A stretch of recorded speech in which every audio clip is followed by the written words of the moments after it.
सुनहरे तेलंगाना की तर्ज पर सुनहरे भारत के क़याम की ज़रूरत है। तेलंगाना के वज़ीर आला केसीआर ने अपने दौरे नारायणखेड़ के मौके पर यह बात कही है। जलसे आम से खिताब करते हुए केसीआर ने मरकज़ की बीजेपी हुकूमत पर सख्त तनकीद की। उन्होंने कहा कि मजहब के नाम पर मुल्क को तकसीम करने की कोशिश हो रही है। केसीआर ने मजहब के नाम पर सियासत करने वाली बीजेपी हुकूमत को सबक सिखाने की आवाम से अपील की है। అభివృద్ధి చెందాలంటే ఒక రాష్ట్రమే కాదు దేశం కూడా బాగా ఉండాలి। భారతదేశం కూడా 75 ఏళ్ల స్వాతంత్ర్యం తర్వాత ఉండవలసిన పద్ధతులలో దేశం లేదు। దుర్మార్గమైనటువంటి వ్యవహారం జరుగుతా ఉంది। కులాల మధ్య మతాల మధ్య చిచ్చు పెట్టి రాజకీయ పబ్బం గడుపుకునే ఒక పనికి మాలినటువంటి దందా జరుగుతా ఉంది।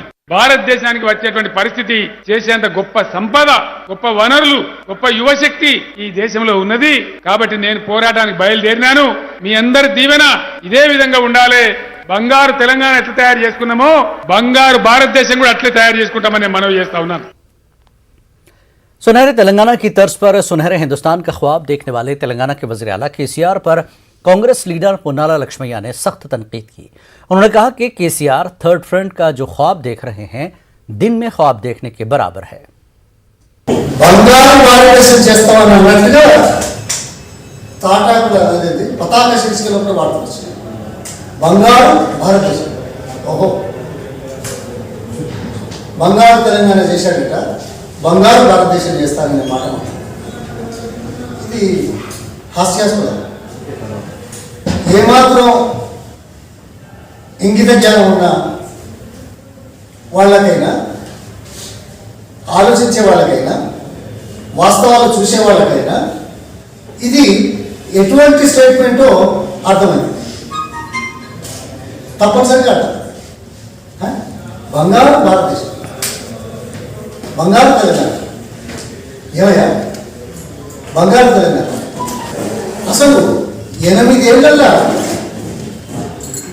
ఇరిగేషన్లో ఒక్క ప్రాజెక్టు కూడా పూర్తి చేయని మనిషి, ఒక్క ప్రాజెక్టు కూడా పూర్తి చేయని మనిషి, అది కాకుండా చూయించడానికి మాత్రమే ఓహో ప్రాజెక్టు కట్టిందా అనే మాదిరిగా కాళేశ్వరం పెట్టి ఇప్పటి వరకు ఒక్క చుక్క నీరు వాడుకోలేనటువంటి దయనీయమైన స్థితిలో, ఒక ఎకరానికి అదనంగా నీరు ఇవ్వలేని దౌర్భాగ్య పరిస్థితుల్లో ఈ 8 సంవత్సరాలలో కంతలపల్లి ప్రాజెక్టు తుపాకులు కూడా తీసుకుపోయాడు, అది అక్కడే ఉంది। कांग्रेस पार्टी के सीनियर लीडर मधु याष्की गौड़ ने मुल्क को हिंदू मुस्लिम के नाम पर तकसीम करने का बीजेपी पर इल्जाम आयद किया। उन्होंने कहा कि जब भी मुल्क की किसी भी रियासत में इंतखाबात होते हैं तो बीजेपी मजहब के नाम पर या फिर पाकिस्तान के नाम पर जात पात की सियासत करते हुए वोट बटोरने की कोशिश करती है। उत्तर प्रदेश के अवाम हक़ाइक़ से वाकिफ हो चुके हैं। अब बीजेपी की जात पात की सियासत चलने वाली नहीं है। उत्तर प्रदेश में डबल इंजन की सरकार हादसे का शिकार हो गई है। प्रधानमंत्री मोदी जी और अमित शाह जी ने जब भी चुनाव आता है, चुनाव जीतने के लिए पाकिस्तान के नाम लेते हैं और मत के नाम पे हिंदू मुसलमान के नाम पर बंटवारा कर कर वोट मांगते हैं। It is their style of functioning to obtain power. They can go down to any level, divide the country in the name of religion or take Pakistan's name. हम ये पूछना चाहते हैं प्रधानमंत्री से, जो 56 इंच की छाती कहने वाला प्रधानमंत्री जब पाकिस्तान बंदूक बरसते रहते हैं क्यों चुप रहे? आंख लाल करने वाला प्रधानमंत्री जब अपनी वीर जवानों की हत्या होती है अब चुप क्यों रहते हैं? जब उत्तर प्रदेश चुनाव आए, आप हारने का कायम हो गया, फिर दोबारा हिंदू रामलाला के नाम और पाकिस्तान के नाम वोट मांग रहे हैं। बस हो गए आपकी राजनीति, अब आपको उत्तर प्रदेश से भागने का समय आ गया।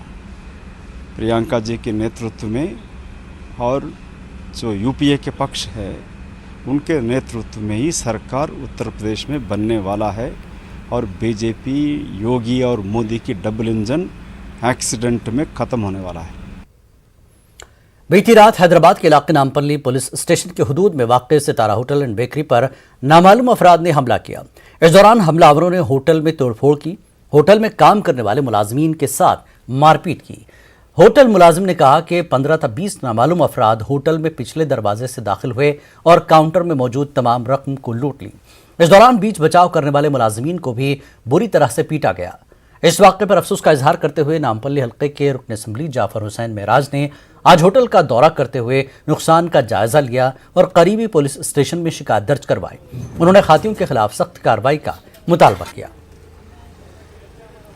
मैं सितारा बेकरी पे काम कर रहा हूँ 8 साल से। आज तक किसी के साथ कोई भी कुछ भी नहीं हुआ। ये लोगों के साथ भी कुछ भी किरकिरी नहीं हुआ। ये लोग पहचानत के नहीं है, नए हैं। पूरे जना बॉटल पी के आए, हम लोग बंद कर दिए थे, साफ़ सफाई कर रहे थे। अचानक शटर गिरा हुआ था, बाजू डोर से अंदर आए, आके पूरे फ्रिज का कोल्ड ड्रिंक जितना भी था पूरा पी लिए। काउंटर पे 1 लाख रुपए कैश था वो भी ले लिए। मेरे 3 महीने के 25,000 रुपये रखा हुआ था वो भी लिए। दूध के 20,000 रुपये था वो भी लिए। बेकरी के 30,000 रुपये था वो भी ले लिए। पूरा लूट के लेके चले गए और सब जने को मारे। 4 जने पकड़ के रख रहे, 2 जने मार रहे, पूरे जने को मारे। कितने जने थे वो लोग 25-30 जने हैं। कुछ बोले, मार, गालियाँ भी दिए, तुम्हारे सेठ पैसे नहीं लेते, तुम क्या है, पैसे नहीं लेना, नहीं पहचानते हम लोग, फोन है तो पैसे दे देना ना। सेठ कैमरे में देख रहे, हिसाब करने का है, हिसाब हो गया, क्लोजिंग करना है। नहीं जा रहे, मारा, बहुत मारा मेरे को। डर से मैं को शादी खाने में भाग के चले गया जान बचाने के लिए। कल रात में नामपल्ली पुलिस स्टेशन लिमिट के अंदर शाह फंक्शन हॉल के अपोजिट में एक सितारा होटल है जो चाय और बेकरी की होटल है। होटल बंद करने के बाद में 12 बजे के बाद उनके जो लोग काम करते उन लोग होटल की साफ़ सफाई कर रहे थे। करीब 12:30 बजे एक 10 से 15 लोग होटल में बाजू के जो विकेट गेट होती है उससे दाखिल होके होटल को तोड़फोड़ करना शुरू करे और जितना कैश था लिए और होटल में काम करने वाले मुंशी को और काम वालों को मारपीट करे। जैसे ही इसकी इत्तला मुझे दी गई हमारे पार्टी के ज़िम्मेदारों ने, मैं इमीडिएट इंस्पेक्टर, एसीपी सबसे रब पैदा करके बोला कि भाई ये क्या है देखो।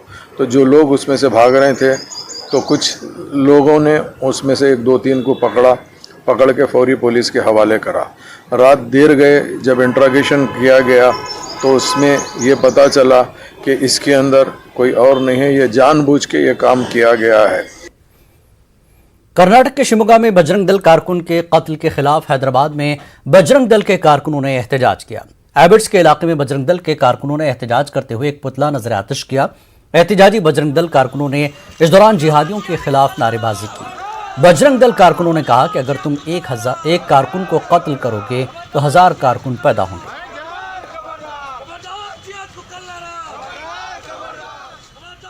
हमने वो जिहादियों का पुतला जला के हमारा प्रोटेस्ट को हमने व्यक्त किया है।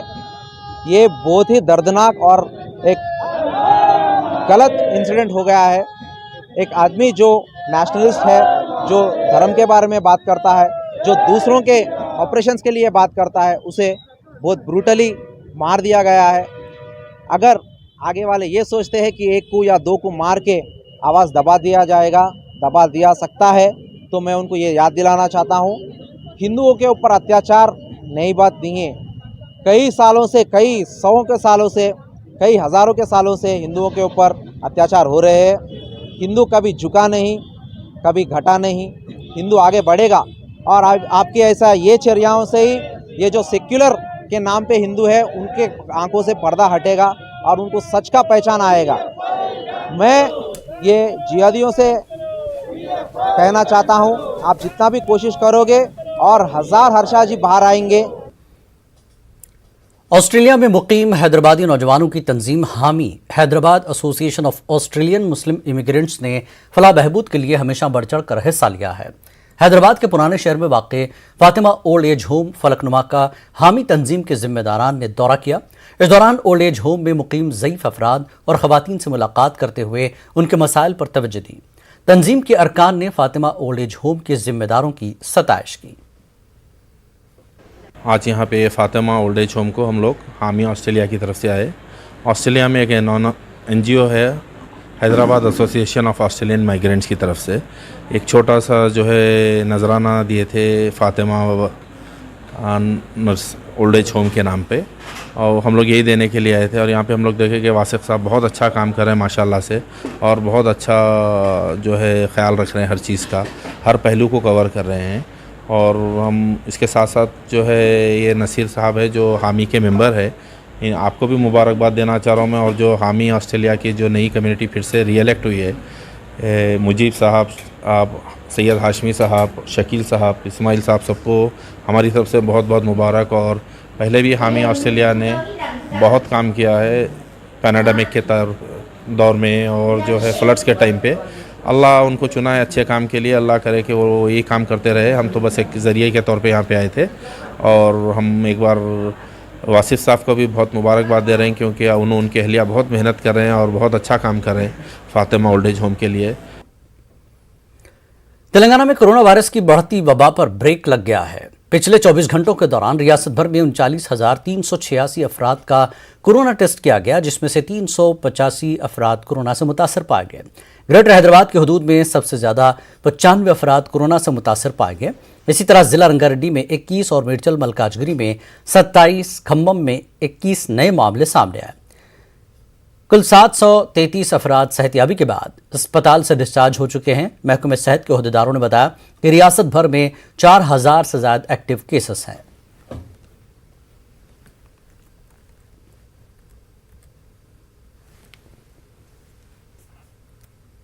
वक्त एक ब्रेक के बाद रुख करेंगे आंध्र प्रदेश